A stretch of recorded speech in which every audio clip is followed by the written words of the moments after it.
Imagine a light in the darkness, a steadfast sentinel against the treacherous fury of the sea. For sailors navigating the perilous waters off the coast of Scotland, the lighthouse on Elan Muir, one of the remote Flannan Isles, was such a beacon, a promise of safety, a warning against disaster. But one cold December morning in 1900, that promise was broken by an unnerving silence. The light was dark, and the three keepers who manned it had vanished from the face of the earth, leaving behind a mystery as cold and unforgiving as the Hebridean Sea itself. This is the true story of the Flannan Isles Lighthouse, a tale of isolation, cryptic clues, and a disappearance so complete, so utterly inexplicable, that it continues to baffle and chill the soul to this very day. They were never seen again. So, what truly happened at the lighthouse?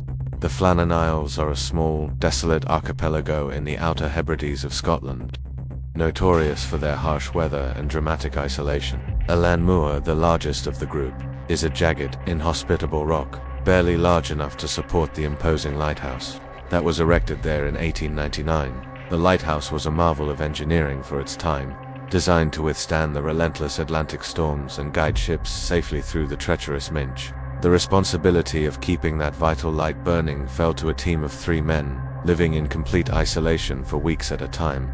In December 1900, the duty roster listed Thomas Marshall, a seasoned principal keeper known for his reliability, James Duquette, the second assistant keeper, a quiet and diligent man, and Donald MacArthur, the occasional third assistant, a burly and experienced sailor who had been brought in as a temporary replacement. The first hint that something was amiss came not from the lighthouse itself, but from a passing ship. On December 15, 1900, the steamer Arcta, on its voyage from Philadelphia to Leith, noted that the Flannan Isles Lighthouse was dark. The captain made a mental note, but with the weather being fair, he didn't suspect anything serious. 5 days later, on Boxing Day, the relief vessel Hesperus finally arrived at Elan Muir to relieve the keepers and bring fresh supplies. As the ship approached the island, the crew expected to see one of the keepers waiting at the landing stage, as was the standard procedure. But there was no one. The captain of the Hesperus, Captain James Harvey, ordered a boat to be lowered with the relief keeper, Joseph Moore, and a few of his men. As they rowed towards the rocky shore, an unsettling silence hung over the island. There was no welcoming wave, no sign of life. The only sound was the relentless crash of the waves against the unforgiving cliffs. When Moore and his men reached the landing stage, the iron gate leading to the path up to the lighthouse was closed. This was the first clear sign that something was wrong. Keepers never left the gate closed when expecting a delivery. Moore climbed the path to the lighthouse, his apprehension growing with every step. He found the main door to the lighthouse compound closed, but not locked. He pushed it open and stepped into the small courtyard. Everything was still. There was an eerie stillness, a palpable absence of life. He called out the names of the keepers: Marshall, Ducotte, MacArthur. His calls echoed unanswered in the biting wind. A thorough search of the lighthouse tower and the keepers' living quarters revealed an even more disturbing scene. The beds were unmade, as if they had been slept in and then suddenly vacated. An oilskin coat belonging to one of the keepers was missing. But most strikingly, the lamp room at the top of the tower, the very heart of the lighthouse, was dark, and the mechanism was stopped. The meticulously maintained light, the reason for the lighthouse's existence, was extinguished. On a table in the kitchen, they found a half-eaten meal of meat and potatoes, abandoned mid-consumption. An overturned chair lay beside it, as if someone had stood up suddenly. It looked as though the keepers had been interrupted in the middle of their evening meal. Joseph Moore and his men were gripped by a growing sense of dread. Where were the 3 experienced keepers? Why had they left their post unattended? What could have happened on this isolated rock to make them vanish so completely? The light was dark, and the mystery of the Flannan Isles had begun. In the cold, silent living quarters of the lighthouse, amidst the unmade beds and the half-eaten meal, Joseph Moore found the lighthouse's official logbook. He was searching for an explanation, a simple note that would solve the puzzle of the keeper's disappearance. What he found instead was a cryptic and terrifying window into the final, agonizing days of the 3 men. The logbook, meant to be a dry, factual record of weather patterns and lamp maintenance, had become a chronicle of encroaching dread. The entries were kept by the principal keeper, Thomas Marshall. The early entries for December were completely normal, detailing barometer readings, wind conditions, and the routine polishing of the great lens. The tone was professional and matter-of-fact, But on December 12th, the tone shifted dramatically. Marshall wrote of a storm, a tempest of a severity he had never witnessed in his 20 years at sea. "Severe winds, the likes of which I have never seen," he wrote. "Never been so beset. The sea is a rage of white foam." This entry was the first major contradiction. The official shipping records and the weather reports for the entire region showed that the weather on December 12th, 13th, and 14th was perfectly calm. There was no storm. Why would a seasoned, reliable keeper like Thomas Marshall invent such a violent tempest? The log entry continued with a description that went beyond a simple weather report and into the realm of profound psychological distress. He wrote that James Ducat, the second keeper, had been very quiet, and that the third keeper, Donald MacArthur, had been weeping. This was a shocking detail. MacArthur was known as a tough, brawling, experienced sailor, a man who had weathered the worst the Atlantic could throw at him. The thought of this hardened seaman breaking down in tears was almost inconceivable. What could have terrified him so much? The entry for the next day, December 13th, was even stranger. It described the storm continuing to rage. Marshall wrote, "Storm continued through the night. All of us have been praying." This was another anomaly. These were proud, stoic, Presbyterian Scotsmen. To admit to praying in an official logbook was a sign of extreme, almost existential fear. They were not just enduring a storm, they were facing something that had shaken them to their very souls. The final entry was written on the morning of December 15th. It was brief and cryptic. It simply read, "Storm ended, sea calm, God is over all," and then, nothing. The logbook was blank. This final, enigmatic entry was the last word ever heard from the keepers of the Flannan Isles Lighthouse. It was a sign-off from the edge of an abyss. When Captain Harvey of the Hesperus read these entries, the mystery deepened tenfold. He was now faced with a series of impossible questions. Were the keepers experiencing a shared delusion, a collective hallucination of a storm that never was? Was the storm a metaphor for something else, a code for some internal conflict or external threat they dared not name? And why, if the storm had ended and the sea was calm on the 15th, had they disappeared? The logbook, which should have been a source of answers, had become the heart of the mystery. It transformed the case from a simple disappearance into a chilling psychological puzzle. The evidence on the island, the overturned chair, the uneaten meal, the single missing oilskin coat all suggested a sudden, unplanned departure. But the logbook spoke of a prolonged, multi-day ordeal, a slow descent into a state of shared terror. The two sets of clues contradicted each other, creating a narrative that made no logical sense. The search of the island continued, but it yielded no more clues, and most importantly, no body. The three keepers, Thomas Marshall, James Ducat, and Donald MacArthur, had vanished. All that remained were a few strange lines in a logbook, a testament to a terror that had a name but no form, a storm that raged only in the minds of three men alone on a rock in the middle of a vast silent ocean. The Hesperus returned to the Scottish mainland, carrying with it the strange and unsettling tale of the silent lighthouse and its vanished keepers. The news was immediately telegraphed to the Northern Lighthouse Board headquarters in Edinburgh. The board, a practical and nonsense organization, was not in the business of entertaining ghost stories. They immediately dispatched their superintendent, Robert Muirhead, to conduct a full and formal investigation. Muirhead was a man of logic and experience, and he was determined to find a rational, earthly explanation for the disappearance of his three men. His investigation began on December 29, 1900, when he landed on the desolate rock of Ellenmere. He meticulously examined the same clues the relief keeper had found: the unmade beds, the half-eaten meal, the single missing set of oilskin waterproofs, and the bizarre, contradictory entries in the lighthouse log. He confirmed that the lamp was clean and ready, the wicks trimmed, but had simply run out of fuel. After a thorough search of the island, which yielded no further clues, Muirhead began to construct what would become the official explanation for the tragedy. His theory was a story of a freak natural event and a series of fatal, human errors. He proposed that on the afternoon of December 15th, after writing the final strange log entry, two of the keepers, James Ducat and Donald MacArthur, had gone down to the western landing stage, perhaps to secure a supply crate that was in danger of being washed away by a rising tide.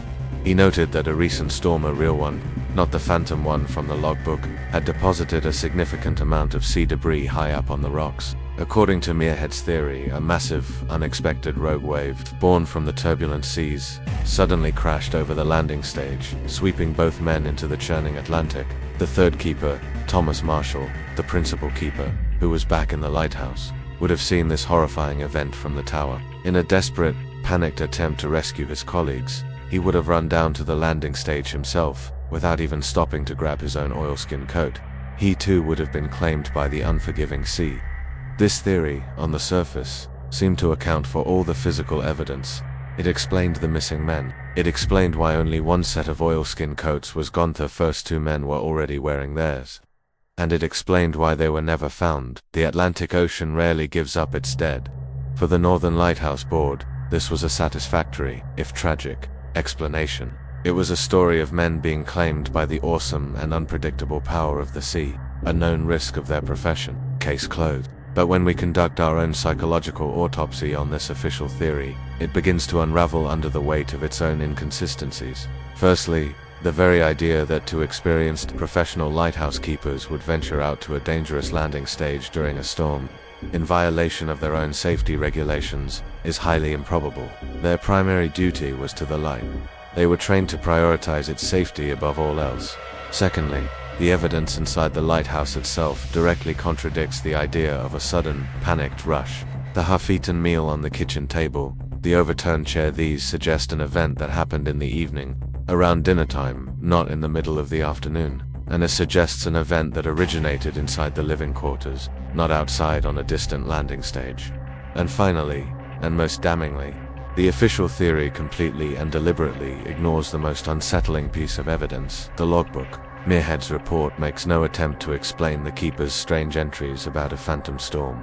The weeping, the praying, he simply dismisses them as irrelevant. The official explanation chooses to believe in a rogue wave, a physical monster, because it cannot, or will not, confront the possibility of a psychological one. The official theory provides a neat and tidy narrative, a way to close the book on a disturbing event. But it is a story full of holes. It is a rational explanation that feels, in its soul, deeply irrational.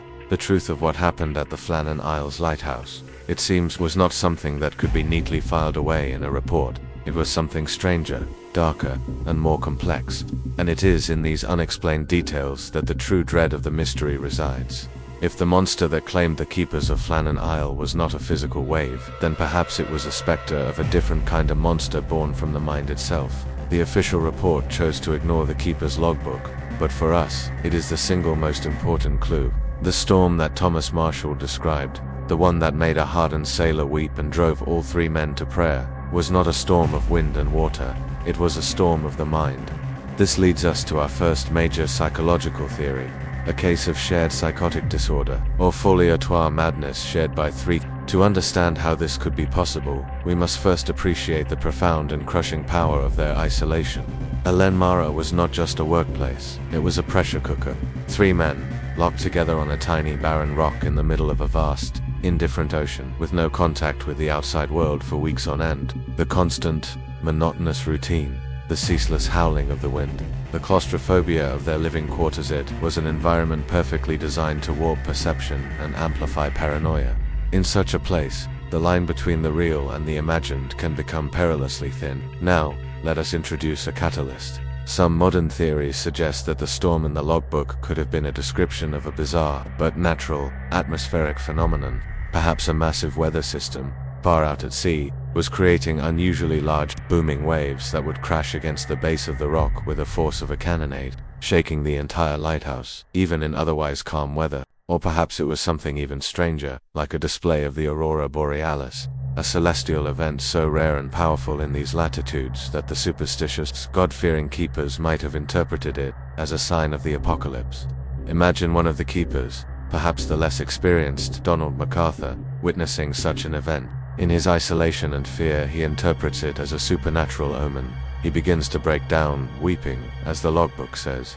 The other two, Ducat and Marshall, are now faced with a new terror. Not just the strange event outside, but the unraveling of a colleague inside their tiny, locked world. This is where the psychological contagion begins. In an isolated, high-stress environment, paranoia can be as infectious as a virus. Ducat, described as very quiet, may have withdrawn into a state of terrified silence, and Marshall, the principal keeper, responsible for the safety of his men and the light, finds himself trapped between a strange, inexplicable event and the escalating madness of his crew. His log entries are not a weather report. They are a desperate attempt to make sense of a situation that is spiraling out of control. His final cryptic entry, "Storm ended, sea calm, God is over all," could be the words of a man who has just survived a profound psychological ordeal. But what happened next? The theory suggests that on the evening of the 15th, a final, violent argument or a psychotic break occurred. Perhaps MacArthur, in his madness, became a threat to the others. The overturned chair, the half-eaten meal, these could be signs of a sudden, violent struggle inside the kitchen. It's possible that in the ensuing chaos, one or even two of the men were killed. The survivor or survivors, horrified by what they had done, then threw themselves from the cliffs in an act of suicide and despair, their bodies claimed by the sea. This theory is powerful because it uses the keeper's own words from the logbook as its foundation. It explains the strange behavior and the final disappearance, but it is, of course, entirely speculative. It requires us to believe in a perfect storm of psychological breakdown. And there is another, simpler, and perhaps even more terrifying possibility, one that the locals and sailors of the time believed without question, that the men were not driven mad by isolation. They were driven out by something that was on the island with them. The theory of a shared madness provides a compelling internal explanation for the tragedy, but it fails to account for one crucial element: the deep, ancient superstitions that clung to the Flannan Isles themselves. For the local people of the Outer Hebrides, Alenmora was not just a rock. It was a place with a long and unsettling history. It was a place that was believed to be haunted. Long before the lighthouse was built, the island was known by the locals as the Other Country, a place that didn't quite belong to the world of men. It was considered a place of profound spiritual power, home to ancient pre-Christian spirits. Shepherds would bring their sheep to graze on the island's unusually rich grass, but they adhered to a strict set of strange, ritualistic rules. They would never stay on the island after sunset. They would never speak of the dead or the drowned while on its shores, and they would always refer to the island with a kind of fearful reverence. They believed that to disrespect the island, to treat it as common ground, was to invite the wrath of the spirits that guarded it. At the highest point of the island, not far from where the lighthouse was built, stood the ruins of a small, ancient chapel, said to have been built by Saint Flannan in the 7th century. But even this holy place had a dark reputation. Sailors and locals whispered stories of strange lights, of disembodied voices carried on the wind, and of a general, oppressive feeling of being watched by an unseen presence. They believed the island was a place where the veil between the world of the living and the world of the dead was unnaturally thin. This is the world of belief into which the three lighthouse keepers were placed. Thomas Marshall, James Ducat, and Donald MacArthur were modern men, keepers of a great machine of science and industry, but they were also men of the Scottish Isles, raised on these very stories and superstitions. Their minds were a product of both the rational, modern world and the ancient, folkloric one. Now, let us re-examine the logbook through this lens.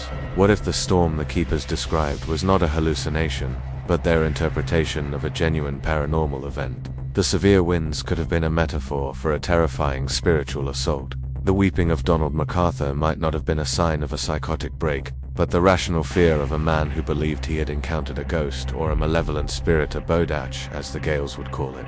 Their praying would no longer be a sign of desperation, but a logical, prescribed defense against an unholy attack. In this narrative, the keepers were not fighting against their own minds. They were fighting against a genuine, external, supernatural force. But what happened on the final day? This is where the theories diverge into even darker territory. One popular theory is that one of the keepers was possessed by an evil spirit. The final violent struggle in the kitchen was an exorcism gone wrong, an event that ended with the death of one or more of the men. The survivor, driven mad by grief and terror, then took his own life, leaving the lighthouse empty. Another, even more fantastic theory, suggests the men were taken. Some old sea legends speak of a phantom boat, the ferry boat, that would spirit away the souls of men. Could the keepers have seen something out on the water, something that lured them from the safety of the lighthouse to their doom? Or, in a more modern interpretation, was it an early UFO encounter? The strange lights, the unexplained event, it fits a pattern that would become all too familiar in the decades to follow. These paranormal theories, while impossible to prove, are a crucial part of the psychological autopsy of the case. They reveal the deep-seated fears and beliefs of the culture that produced the story. For the people of the time, the idea of a ghost or a sea monster was a more logical and acceptable explanation than a freak wave or a case of shared madness. It gave the terrifying, random event a sense of narrative, a place within their understanding of the world. The ghosts of the Flannan Isles may or may not have been real, but the belief in them was a powerful force, and it may have been that belief itself that was the true monster of our story. A rogue wave, a shared psychosis, a vengeful spirit. We are left with a collection of theories, each one a potential key, yet none capable of unlocking all the doors of this impossible mystery.